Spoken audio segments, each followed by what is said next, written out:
How's it going? I'm here cleaning away on 4674, another Colt Sporting. Now look here, I don't know if this is going to show up in this video or not. I'm going to use my little pointer. Some dumbass put 3 X's on this. What a shame. Oh well, it's in decent shape. It's not in the best shape out of this collection, but there's still a lot of the bluing left. While I'm talking about bluing, I'd like to explain the process of what Colt did. Now they used what they like to call their deep, rich charcoal blue, and they used that on the slide and they used it on the frame. And what they did was they used the oven bluing process, and they took carbon from ground charcoal and charred animal bone, and what they would do is they would smolder it in an oven, but the color was dependent upon the polish on the metal before they blued it. And what they would do is they would polish the metal on various special polishing wheels that had different grades of abrasives on them, and they went through 3 stages before they blued them. They went from, of course, a rough to a fine, and then what was called an oil finish. Now, man, this one's lost a lot of bluing around here.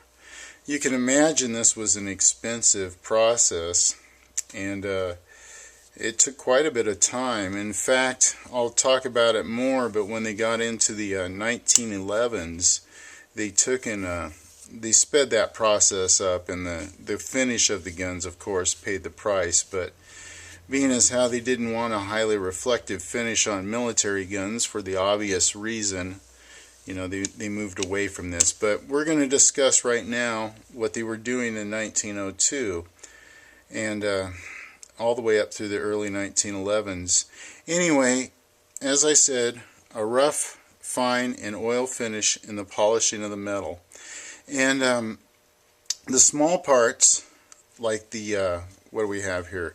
The trigger, the magazine catch, the link pins for the barrel itself, let's see, the rear sights, this plug here, they were all finished in what they called a fire blue, and it's really beautiful, a beautiful finish. I mean, some of these guns, I had one in a prior video, and I think it's the screenshot for the video itself, where I'm holding one. I believe it's got walnut grips on it, and that gun has got to be 100%. It's beautiful. It was really well stored and kept over the years, and you can see how incredibly fine the craftsmanship was on that finish, the time put into it.